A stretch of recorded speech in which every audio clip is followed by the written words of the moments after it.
Ya, haleluya, shalom semuanya. Terima kasih kepada Tuhan Yesus, amin. Kita semua masih boleh sampai hari ini kita berdiri tegar, kita boleh diberikan kesehatan. Mungkin yang ada penyakit, tapi percayalah bahwa Tuhan akan selalu sembuhkan, amin. Yes, Tuhan amin. masih mempunyai segala cara yang tidak akan kita ketahui, karena Dia satu-satunya yang bisa dan sanggup untuk melakukan mukjizat, amin. Amin. Mari kita masuk dalam doa terlebih dahulu sebelum kita memulai ibadah kita pada malam hari ini. Bapa dalam surga, kami sangat bersyukur dan berterima kasih Tuhan atas kasih karunia-Mu yang begitu besar kepada kami. Sebentar lagi kami akan siap Tuhan untuk memuji dan menyembah Engkau.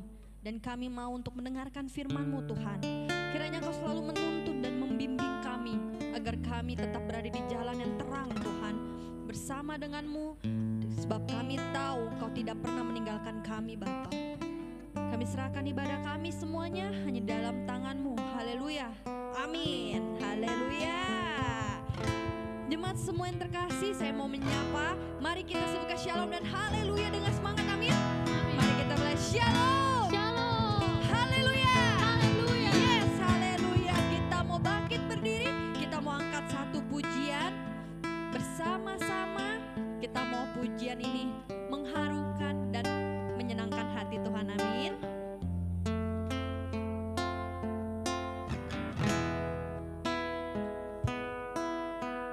Oh,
hati kita, kita duduk dengan tenang, kita ambil posisi terbaik, kita ambil posisi ternyaman.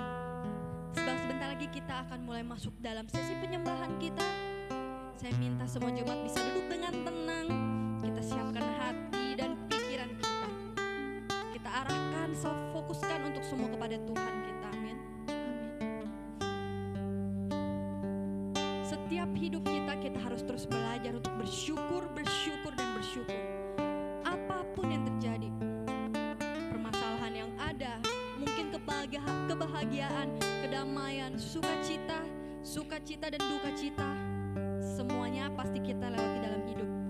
Tapi di sana kita tetap harus bersyukur dan selalu bersyukur. Itulah Tuhan ingatkan kepada kita. Jangan pernah lupa untuk bersyukur. Sebab itu adalah kunci kehidupan kita yang Tuhan berikan juga kepada kita. Mari kita angkat pujian yang bersama-sama.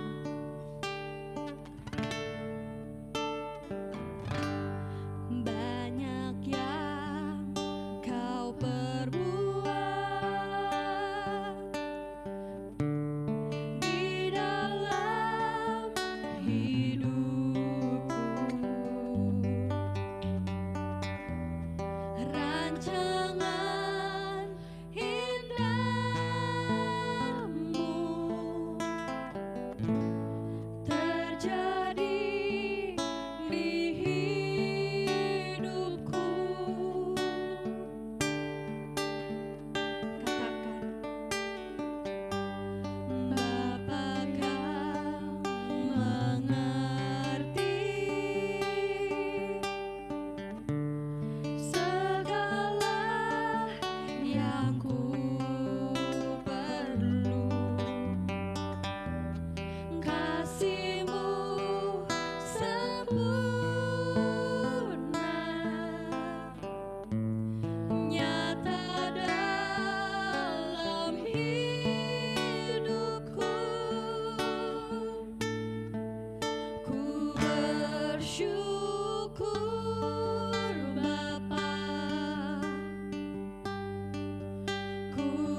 bersyukur Tuhan kepadamu, dan ku selalu bersyukur kepadamu.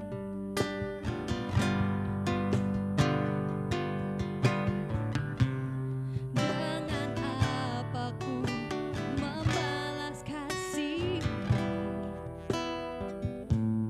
yang ku terima darimu.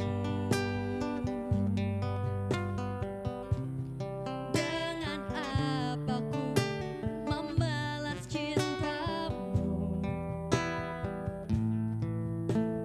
Oh Yesusku, ku mau selalu bersyukur, selalu bersyukur.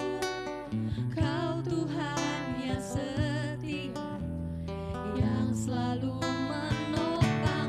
Ku mau selalu bersyukur, selalu bersyukur. Kau Bapa-Ku yang setia. Dengan apa ku membalas kasih yang ku terima darimu.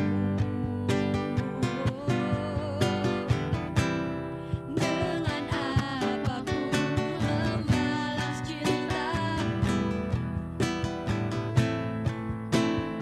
Oh Yesusku, ku mau selalu bersyukur, selalu bersyukur. Kau Tuhan yang setia, yang selalu menopang. Ku mau selalu bersyukur, selalu bersyukur. Kau Bapa-Ku yang setia. Ku mau selalu bersyukur, selalu bersyukur. Mari kita gunakan kesempatan kali ini. Jika kita hari ini lupa untuk bersyukur, mari kita tetap ucapkan bersyukur kepada Tuhan pada saat ini, sekarang ini dan detik ini. Kita tetap katakan, Tuhan, aku bersyukur. Aku bersyukur atas segala-galanya Tuhan. Oh, aku mau selalu bersyukur, selalu bersyukur. Ku mau selalu bersyukur,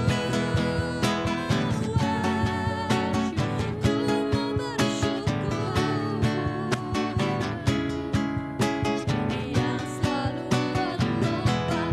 Ku mau selalu bersyukur, selalu bersyukur. Kau Bapa-Ku yang setia. Kau Bapa-Ku yang setia. Kau Bapa-Ku yang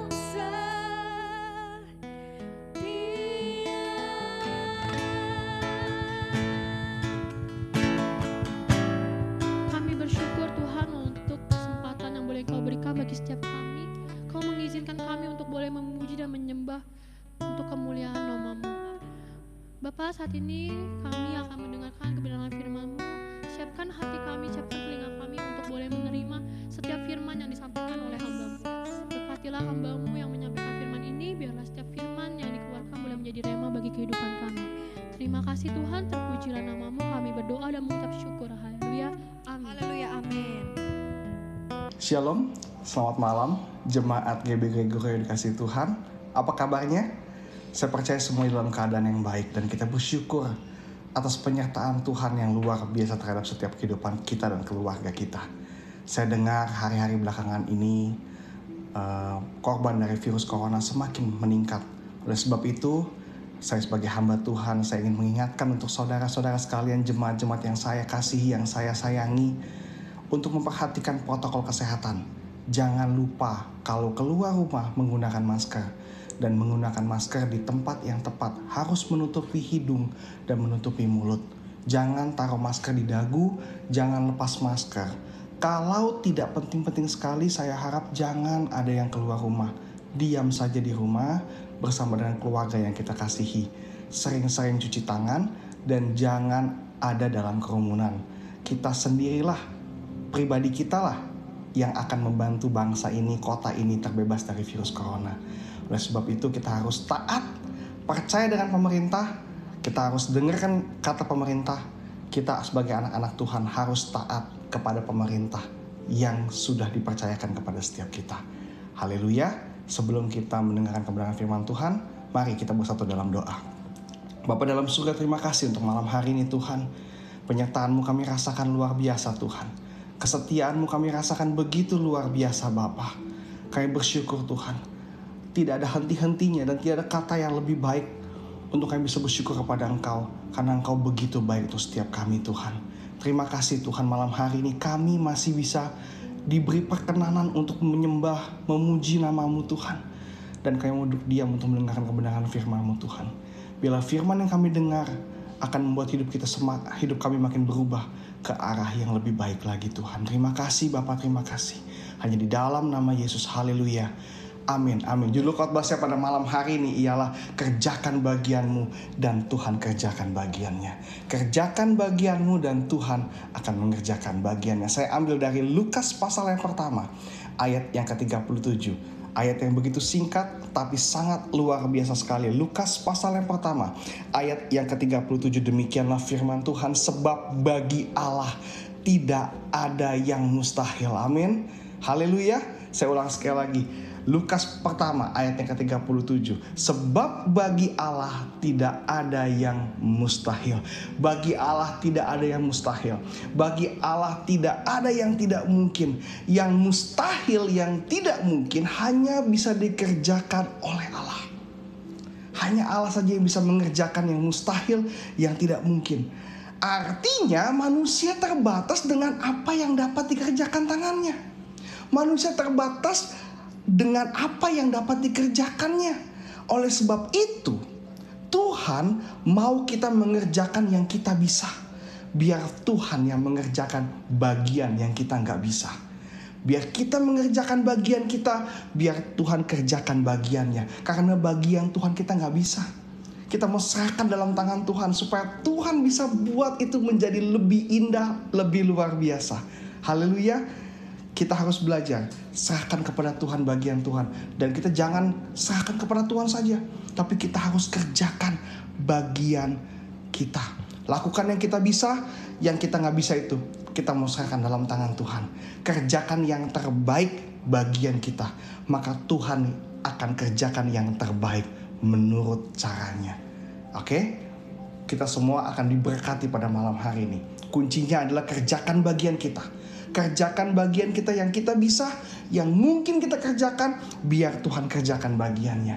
Kalau kita sudah kerjakan bagian kita, Tuhan akan buat bagian kita itu menjadi lebih indah, menjadi luar biasa. Ada begitu banyak contoh di Alkitab. Tapi malam hari ini izinkan saya untuk memberikan dua contoh.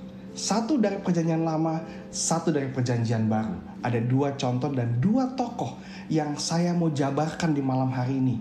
Karena begitu banyak contoh-contoh di tokoh Alkitab yang kita bisa baca. Tapi malam hari ini, dengan waktu yang singkat ini, saya mau bagikan dua tokoh dari perjanjian lama dan satu dari perjanjian baru. Contoh yang pertama saya ambil dari tokoh yang bernama Elisa. Kita mau buka di 2 Raja-Raja pasal yang kedua ayat 9 sampai yang ke-10. Biar kita kerjakan bagian kita dan Tuhan kerjakan bagiannya. 2 Raja-Raja pasal 2 ayat 9 sampai ke-10. Dan sesudah mereka sampai di seberang, berkatalah Elia kepada Elisa, mintalah apa yang hendak kulakukan kepadamu sebelum aku terangkat daripadamu. Jawab Elisa, biarlah kiranya aku mendapat 2 bagian dari rohmu. Berkatalah Elia, yang kau minta itu adalah sukar. Tetapi jika engkau dapat melihat aku terangkat daripadamu, maka akan terjadilah kepadamu seperti yang demikian. Dan jika tidak akan terjadi. Ini adalah sebuah peristiwa di mana Elisa menerima urapan yang luar biasa daripada Elia. Ketika Elisa menyaksikan Elia terangkat ke surga, Elisa diberikan kepada Elia urapan yang begitu luar biasa. Urapan yang begitu daripada Allah. Nah, ini adalah peristiwa bagaimana Elisa bisa menerima double portion ini, urapan yang berlipat ganda. Nah, dalam perikop ini judulnya Elia terangkat ke sorga. Dikatakan bahwa Elisa mengikut Elia, dan Elia berulang kali mengatakan kepada Elisa untuk diam, tinggal, jangan ikutin saya. Tetapi perhatikan baik-baik, Elisa punya sikap yang tahan uji. Elisa punya sikap setia yang luar biasa, dan Elisa pantang menyerah. Dia tidak mau dibatasi, dia tidak mau kehilangan urapan yang begitu besar daripada Elia maksud saya. Izinkan saya untuk saya menjabarkan perikop ini ketika di ayat yang pertama dari 2 Raja-Raja pasal yang kedua, dikatakan bahwa Elia meminta Elisa tinggal. Ketika itu Elisa mengikut Elia dari Gilgal, mereka jalan ke Betel. Di Gilgal Elia udah bilang kepada Elisa, dikatakan apa? Baiklah tinggal di sini, sebab Tuhan menyuruh aku ke Betel. Dikatakan baiklah tinggal di sini, sebab Tuhan menyuruh aku ke Betel. Tetapi Elisa berkata apa kepada Elia? Demi Tuhan yang hidup dan demi hidupmu sendiri, sesungguhnya aku tidak akan pernah meninggalkan engkau. Dia tidak mau meninggalkan Elia. Nah, ketika di ayat yang ketiga, pada waktu itu keluarlah rombongan nabi yang ada di Betel. Dan jadi Elia berjalan dari Gilgal ke Betel. Nah, di Betel itu Elia bilang kepada Elisa, tinggal aja di sini, sebab Tuhan menyuruh aku ke Betel, kata Elia. Tapi Elisa bilang apa? Demi Tuhan yang hidup dan demi hidupmu sendiri, sesungguhnya aku tidak akan meninggalkan engkau. Lalu pergilah mereka ke Betel. Nah, pada waktu di Betel keluarlah rombongan nabi-nabi, ada 50 orang nabi di Betel, mendapatkan Elisa, lalu berkata kepada Elisa, engkau tahu nggak bahwa hari ini tuanmu akan diambil daripadamu oleh Tuhan terangkat ke sorga? Tapi Elisa bilang apa? Aku tahu, diamlah. Dia bilang, aku tahu, aku juga tahu, diamlah. Aku tahu tuanku akan diangkat ke sorga, diamlah. Nah, ketika itu Elia berkata lagi kepada Elisa, baiklah engkau tinggal di sini sebab Tuhan menyuruh aku ke Yeriko. Dari Gilgal ke Betel, dari Betel ke Yeriko. Dikatakan lagi, hei Elisa, baiklah tinggal di sini sebab Tuhan menyuruh aku ke Yeriko. Tetapi jawab Elisa dikatakan, baiklah tinggal di sini. Demi Tuhan yang hidup dan demi hidupmu sendiri, sesungguhnya aku tidak akan meninggalkan engkau. 2 kali Elisa bilang, saya tidak akan meninggalkan engkau. Saya tidak akan meninggalkan engkau. Saya mau ikut engkau terus. Karena Elisa tahu dia mau mendapatkan urapan yang begitu luar biasa. Pada waktu itu mendekatlah rombongan nabi yang ada di Yeriko kepada Elisa, serta berkata kepadanya, udah tahu gak kamu kalau Elia itu mau diangkat ke sorga? Tapi Elisa bilang apa? Aku juga tahu, diamlah. Lalu berkatalah Elia kepada Elisa, baiklah engkau tinggal di sini. 3 kali dia ngomong begitu. Baiklah kamu tinggal di sini, sebab Tuhan menyuruh aku ke sungai Yordan. Dari Gilgal ke Betel, Betel ke Yeriko, Yeriko ke Yordan, ke sungai Yordan. Jawabnya Elisa lagi. Dia katakan begini lagi, demi Tuhan yang hidup dan demi hidupmu sendiri, sesungguhnya aku tidak akan meninggalkan engkau. Lalu berjalanlah keduanya. 50 orang dari rombongan nabi itu ikut berjalan, tapi mereka berdiri memandang dari jauh ketika keduanya berdiri di tepi sungai Yordan. Di situ Elia memukul tongkatnya ke sungai dan sungai itu terbelah 2. Elia dan Elisa berjalan di sungai itu. Dan ketika itu Elisa melihat Elia terangkat naik ke sorga. Dan Elia mengambil jubahnya, digulungnya, dipukulkannya ke atas air, maka terbagilah air itu. Sesudah itu dikatakan Elia kepada Elisa, mintalah apa yang hendak kulakukan padamu sebelum aku terangkat daripadamu. Jawab Elisa, biarlah kiranya aku mendapat 2 bagian dari rohmu. Ayat yang ke-10, berkatalah Elia, yang kau minta itu adalah sukar.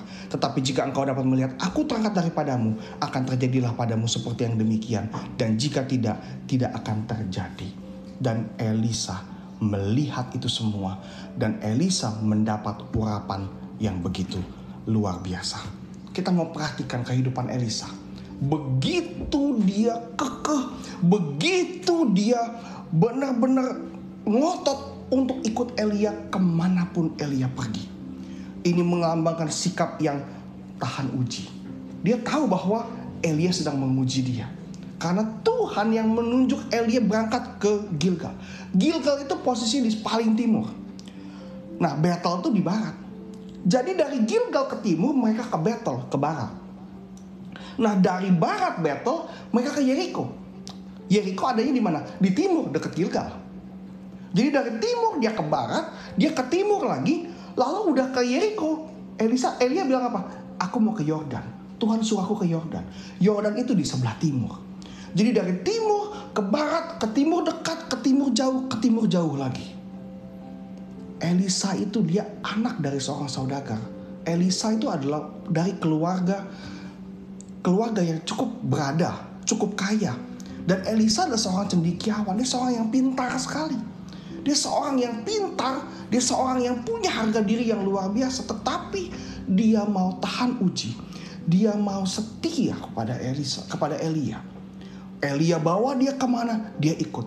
Demi Tuhan dan demi engkau, aku tidak akan meninggalkan engkau. Bahwa dia ikut terus, dia setia, dia pantang menyerah. Oleh sebab itu, inilah sikap yang harus kita miliki. Inilah bagian yang bisa kita kerjakan hari-hari ini. Ini adalah bagian yang harus kita lakukan di hari-hari seperti ini. Kita harus miliki sikap seperti Elisa. Tahan uji, setia, dan dia pantang menyerah. Orang yang tahan uji, dia tidak dapat tersinggung. Ketika Elia seolah-olah mengerjai dia, dari Gilgal ke Betel, dari timur ke barat, dari barat ke timur lagi yang jauh. Orang mah harusnya dari barat ke timur ya udah langsung ke Yordan. Tapi digocek lagi dari barat, dari timur ke barat, dia ke timur lagi. Digocek-gocek sama Elia. Tapi Elisa tidak marah. Elisa tidak cepat tersinggung. Hati-hati, jangan sampai ketika kita cepat tersinggung, iblis itu mengintimidasi kita. Sehingga kita tidak mendapat double portion. Sehingga kita tidak mendapatkan berkat yang luar biasa daripada Tuhan. Karena kita apa? Karena kita tidak tahan uji. Kita cepat tersinggung. Lalu lihat Elisa tidak bersungut-sungut. Orang yang tahan uji dia tidak bersungut-sungut. Dia tidak ngomel-ngomel. Dia tidak menyalahkan Elia. Apa sih si Elia kok suruh saya dari timur ke barat. Dia ke timur lagi, ke timur, ke barat, ke timur, ke barat. Kok saya digocek-gocek begitu? Dan selama perjalanan itu nabi-nabi 50 rombongan nabi itu selalu bilang, tahu gak kamu kalau Elia bakal pergi? Kenapa kamu ikut dia? Aku juga tahu, diamlah katanya. Aku juga tahu. Tapi yang 50 nabi itu gak tahu adalah ada urapan di balik kesetiaan. Ada urapan di balik ketahanan uji. Ada urapan di balik sikap pantang menyerah. Oleh sebab itu pada malam hari ini saya mau tegaskan kepada kita semua. Biarlah kita memiliki sikap tahan uji. Ketika kita diperhadapkan dengan masalah, kadang-kadang Tuhan suruh saya A, kenapa harus B? Kenapa A? Kenapa B? Ikut, jangan tinggalkan Tuhan. Percaya bahwa Tuhan punya rancangan yang indah untuk setiap kita semua. Jangan cepat tersinggung, jangan bersungut-sungut, jangan bersungut-sungut terhadap masalah yang sudah terjadi. Karena Paulus bilang apa? Aku tidak mau pandang apa yang di belakangku, tapi aku mengarah mataku kepada Tuhan. Aku mau maju ke depan. Elisa melihat maju ke depan. Dia melihat saya mau pengurapan yang double portion. Saya mau dapat pengurapan yang luar biasa daripada Elia. Oleh sebab itu dia gak lihat lagi. Dia digocek timur, dia digocek ke barat. Dia gak lihat lagi. Yang dia mau pandang adalah saya mau dapat urapan yang luar biasa. Kalau malam hari ini kita mau melihat urapan Tuhan luar biasa, jangan bersungut-sungut, mengucap syukur sama Tuhan. Kemarin corona makin parah, sekarang corona udah mulai reda. Sekarang makin parah lagi. Seolah-olah kayak digocek. Jangan putus asa, jangan menyerah, jangan bersungut-sungut, jangan tersinggung dengan keadaan ini. Bersyukur, mengucap syukur sama Tuhan. Kita sekeluarga masih dilindungi Tuhan. Mengucap syukur bagi kita yang hari ini sedang sakit, sedang terinfeksi virus. Mengucap syukur sama Tuhan. kita masih diberikan kehidupan, kita masih diberikan kesempatan untuk kita bisa sembuh. Oleh sebab itu pada malam hari ini, tahan uji, setia ikut Tuhan. Seperti Elisa setia dengan Elia. Dia mau kemana, mau ke kiri, mau ke kanan, mau ke timur, mau ke barat, dia ikutin semuanya. Nabi-nabi 50 orang bilang kepada Elisa, dia gak tergubris. Dia tidak dengerin semuanya. Dia fokus kepada Tuhan. Dia fokus kepada kesetiaannya. Kayak dokter. Seorang sarjana kedokteran, kalau dia mau jadi dokter di sebuah rumah sakit, dia harus ikutin yang namanya residen. Yang namanya jadi koas. Beberapa tahun harus setia di rumah sakit itu untuk dia bisa mendapatkan gelar dokter di sana, praktek di sana. Padahal dia pintar, sudah selesai sarjana. Dia harus setia ikutin program namanya koas, residen orang bilang. Sama seperti kita harus ikut Tuhan. Kita sudah dibaptis, kita sudah kenal Tuhan, kita mesti ikut setia kepada Tuhan. Jangan dengar kiri kanan, intimidasi iblis banyak, tapi kita mau fokus kepada Tuhan. Jangan memandang ke belakang, kita mau pandang ke depan. Haleluya. Kalau orang bersungut-sungut artinya membiarkan hidupnya tenggelam dalam permasalahannya. Tapi kalau orang mengucap syukur, dia seperti mau menerima kemuliaan Tuhan. Haleluya. Dan yang ketiga, pantang menyerah. Elisa pantang menyerah. Dia tidak mau lepas daripada Elia. Mau dibawa kiri, mau dibawa kanan. Elisa pantang menyerah. Dia tidak mau menyerah dengan keadaan. Oleh sebab itu pada malam hari ini, apapun kondisi kita malam hari ini, jangan menyerah. Jangan menyerah. Kita harus sabar. Kita harus kuat bertahan. Karena kita sebentar lagi akan melihat kemuliaan Allah. Haleluya. Haleluya. Yang kedua, kita akan belajar dari Petrus. Matius pasal 14 ayat 25 sampai 30. Kira-kira jam 3 malam datanglah Yesus kepada mereka berjalan di atas air. Ketika murid-muridnya melihat dia berjalan di atas air, mereka terkejut dan berseru, itu hantu. Lalu berteriak-teriak karena takut. Tetapi segera Yesus berkata kepada mereka, tenanglah, aku ini, jangan takut. Lalu Petrus berseru dan menjawab dia, Tuhan, apabila engkau itu, suruhlah aku datang kepadamu. Berjalan di atas air, kata Yesus apa? Datanglah. Maka Petrus turun dari perahu dan berjalan di atas air mendapatkan Yesus. Tetapi ketika dirasanya tiupan angin, takutlah ia dan mulai tenggelam. Lalu berteriak, Tuhan, tolonglah aku. Poin yang kedua, kita mau belajar dari Petrus. Tadi yang pertama kita sudah belajar dari Elisa. Yang kedua kita mau belajar dari Petrus. Sikap apa yang Petrus miliki?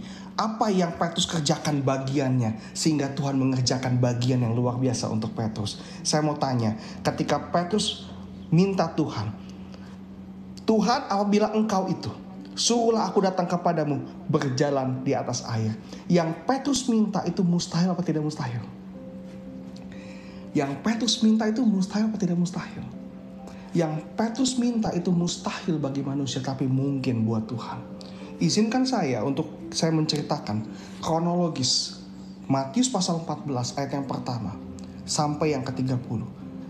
Matius pasal 14 di perikop pertama, di pagi-pagi itu, mereka, rombongan Yesus, mendengar kabar Yohanes Pembaptis dibunuh dengan sadis oleh Herodes. Yaitu apa? Kepalanya dipenggal, ditaruh dalam nampan. Herodes mempersembahkan kepala Yohanes Pembaptis untuk anaknya yang berulang tahun. Anaknya yang berulang tahun, dia menari. Anaknya minta apa? Anaknya minta kepala Yohanes Pembaptis, dan Yohanes Pembaptis dipenjara, dipenggal, lalu kepalanya diberikan kepada Herodes, kepada anak itu. Begitu terpukul. Semua orang terpukul, yang mengenal Yohanes terpukul semuanya. Karena Yohanes pada saat itu adalah nabi yang besar sekali. Yohanes adalah nabi yang luar biasa sekali. Dan Yohanes inilah yang membaptis Yesus. Dan murid-muridnya tahu Yohanes. Dan ketika itu Yesus dan murid-muridnya menyingkir ke tempat yang tersembunyi. Tapi orang banyak tahu Yesus. Maka orang banyak mengikuti Yesus untuk menerima pengajaran daripada Yesus. Dan setelah pagi itu mereka dengar kabar Yohanes Pembaptis dibunuh, mereka punya ketakutan dalam hatinya. Tapi Yesus tidak takut. Yesus ajak murid-muridnya untuk melayani lebih dalam lagi. Dan ketika itu Yesus memberi makan 5.000 orang.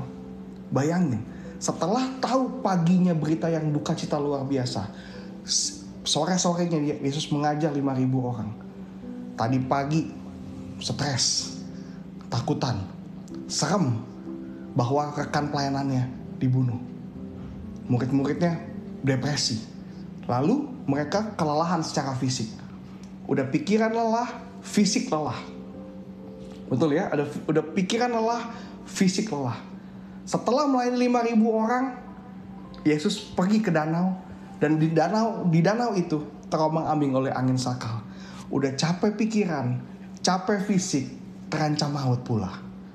Kondisi yang begitu stres sekali, yang begitu luar biasa sekali bagi murid-muridnya, yang membuat Petrus pada malam hari itu mungkin udah capek fisik, capek pikiran, ini lagi harus dihadapkan dengan badai.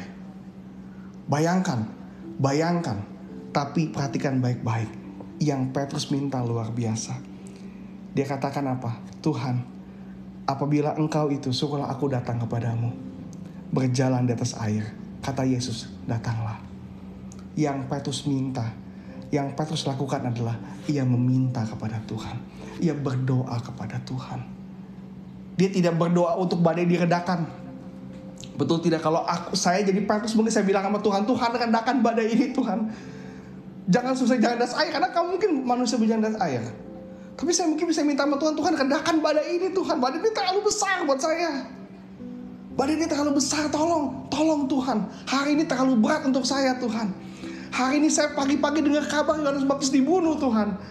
Siang-siang saya mesti melayani 5.000 orang Tuhan. Dan malam hari ini saya mesti dihadapkan dengan badai Tuhan. Ampun Tuhan, angkat ini Tuhan semuanya. Tapi yang diminta Petrus bukan itu. Yang diminta Petrus bukan pemulihan, tapi yang diminta Petrus adalah kemuliaan.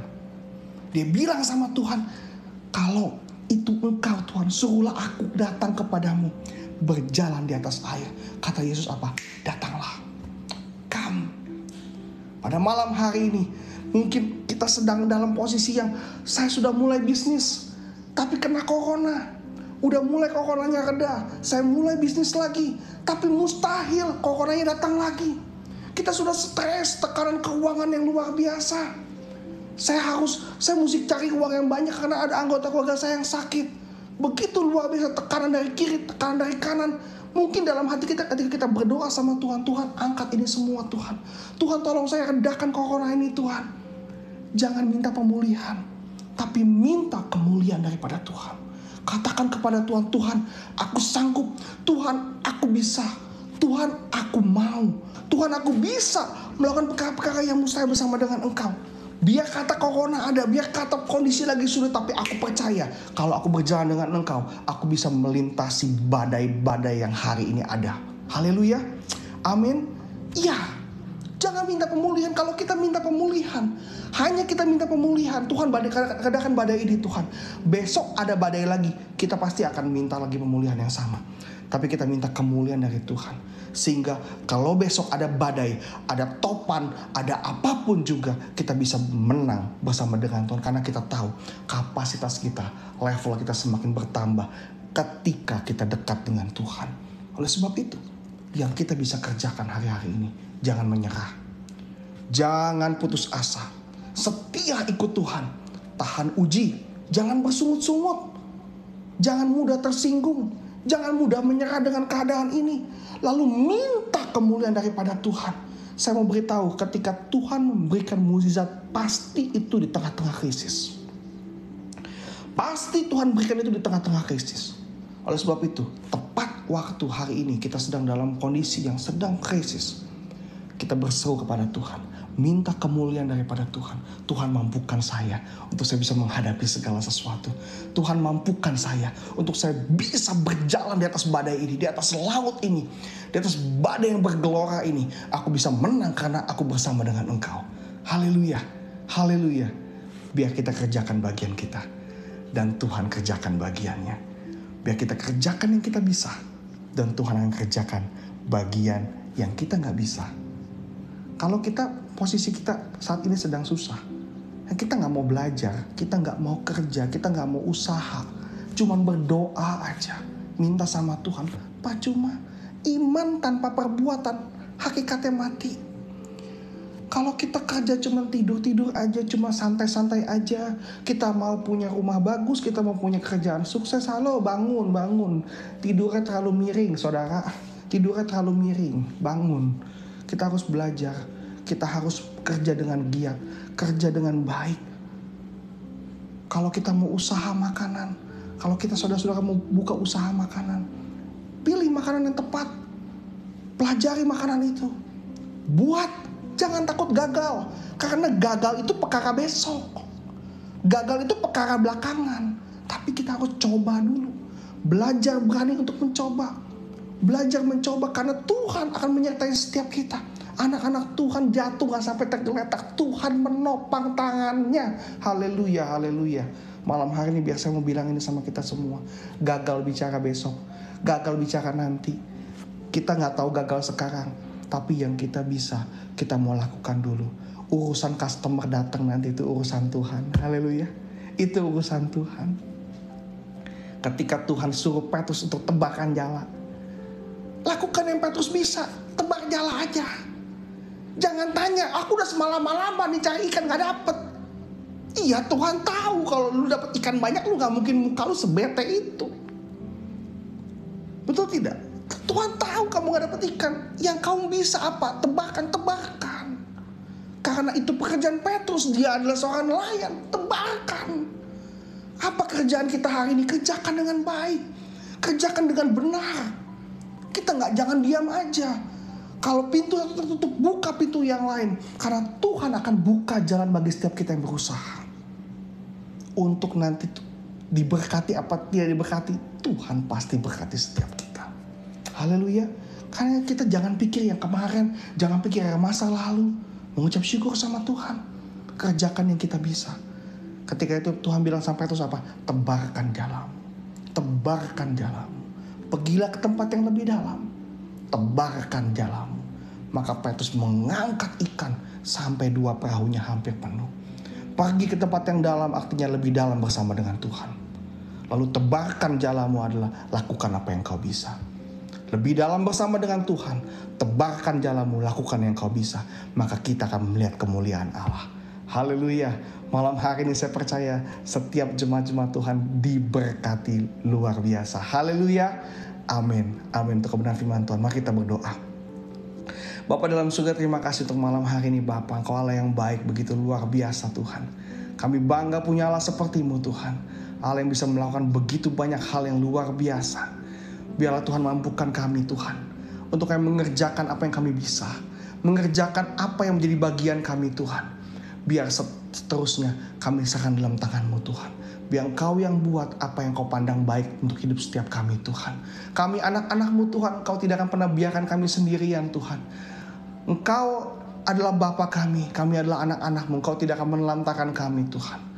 Berkati setiap kami. Berkati jemaat-jemaat-Mu Tuhan yang hari ini, yang malam hari ini setia dalam beribadah kepada-Mu Tuhan.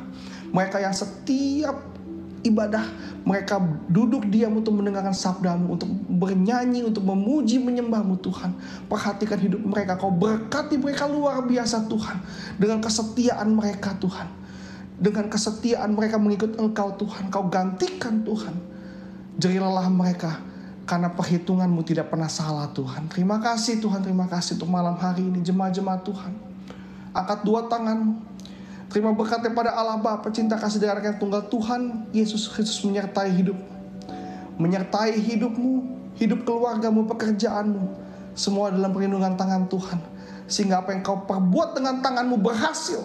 Dan Engkau diberkati Tuhan luar biasa. Terima kasih Bapa, terima kasih. Kami juga mau memberkati bangsa ini Tuhan. Dalam pemulihan yang menghadapi virus corona Tuhan. Kau berkati bangsa ini Tuhan. Kau berkati para pemerintah, jajaran pemerintah pusat, pemerintah daerah, kota, pemerintah di desa-desa Tuhan. Supaya kami mampu Tuhan untuk bisa mengatasi virus yang berkepanjangan ini Tuhan. Berdoa di dalam nama Yesus, berkati Indonesia. Terima kasih untuk malam hari ini Tuhan. Terima kasih dalam nama Yesus. Haleluya. Haleluya. Amin, amin, amin. Terima kasih Tuhan Yesus memberkati kita semua.